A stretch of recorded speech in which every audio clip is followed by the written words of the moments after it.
Nous nous trouvons ici sur la façade avant de la maison sous la neige aujourd'hui, ce qui rend un peu plus compliqué les constats. On va pouvoir constater une fissuration en escalier qui prend naissance à l'angle de cette fenêtre oblique et qui chemine jusque l'angle constructif.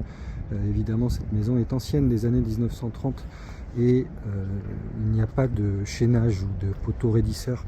Quand on poursuit, on va constater que on a la même typologie de fissure ici. Je m'approcherai après pour que vous puissiez visualiser un petit peu mieux, avec dans l'axe une descente d'eau pluviale. On va s'approcher. Donc sur la fenêtre de gauche, on se trouve sur une fissure dont l'ouverture est relativement faible et de l'ordre d'1 millimètre. Sur la seconde fissure qui semble beaucoup plus récente, encore une fois on voit ici le pied, le col de cygne de la descente d'eau pluviale qui semble fuir, et cette fissure beaucoup plus récente qui chemine jusque dans l'axe de la fenêtre de la chambre là-haut. Cette fissure est plus importante puisque on va constater une ouverture de l'ordre de 3 mm. On poursuit dans le garage. Alors dans le garage, on va constater également qu'il y a des fuites actives sur des éléments type lavabo, évier, baignoire, dans les pièces qui sont en surplomb. On voit aussi que le sol, donc la dalle béton du garage, est fissurée et qu'on a ce qu'on appelle une mise en voûte. Le sol n'est pas droit, ça pousse depuis le sol et ça fait fissurer le dallage. On voit ici que la fissure d'ailleurs prendrait naissance au niveau d'un regard où les eaux de pluie et les eaux usées sont mélangées, avec une fissuration beaucoup plus récente ici. On voit que cette fissure est importante, elle a cassé, elle nous a cassé le dallage et on a une ouverture qui est pas loin du centimètre. On va, hop, je me trompe de côté, poursuivre sur la façade arrière. Donc je me retourne, toujours le garage et la descente d'eau pluviale ici. Le pied de descente n'est manifestement pas étanche, mais on a de l'eau stagnante due à une contrepente. On va constater d'ailleurs la fissure ici à la jonction de la construction principale et de ce garage. Je me retourne, on se trouve sur une extension. On voit que sur cette extension on a à nouveau une fissure oblique ici, puis qui chemine horizontalement au niveau du plancher. Cette fissure est d'ouverture relativement importante puisqu'on va être aux alentours de 4 mm.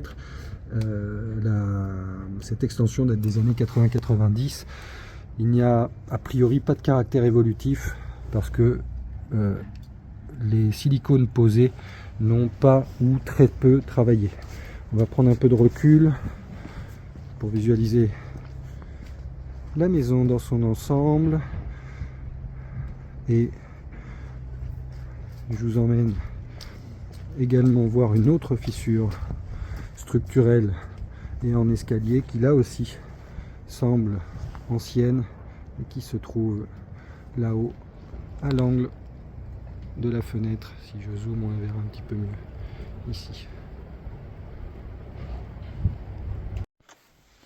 À l'intérieur de la maison, concernant la fenêtre de gauche sur la façade avant, on voit que la fissure en escalier se retourne à l'intérieur. Elle est donc traversante.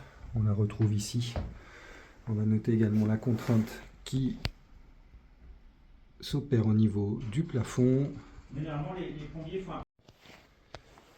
Ici dans la chambre en correspondance avec la fenêtre de droite depuis la façade avant, on peut constater que la fissure se retourne à l'intérieur et se trouve derrière le papier peint avec un léger gaufrage du papier. En revanche, la fenêtre n'est pas désaffleurante et est de niveau. Cause des fissures. Dans cette maison, tout est ancien, y compris les canalisations enterrées. Aussi la cause retenue. Mouvement différentiel du sol d'assise, par affouillement de fondations et de nature à faire varier la teneur en eau du sol argileux. Aggravation due à des fuites sur les réseaux EU-EP, on parle de contraintes hydromécaniques. Préconisation. Dans un premier temps, faire réaliser par une entreprise spécialisée une recherche de fuites non destructives sur les réseaux d'eau, réparer les fuites, surveiller les fissures pendant 9 à 12 mois. Si les fissures sont stables, agrafage avant ravalement. Attention, chaque cas est différent et mérite d'être étudié. Les maisons anciennes ont généralement des fondations faibles ou inexistantes et des fissures plus ou moins graves peuvent apparaître. Vous souhaitez en apprendre plus sur les fissures. Pensez à vous abonner et à liker la vidéo. Vous pouvez également nous contacter, le lien est dans la description.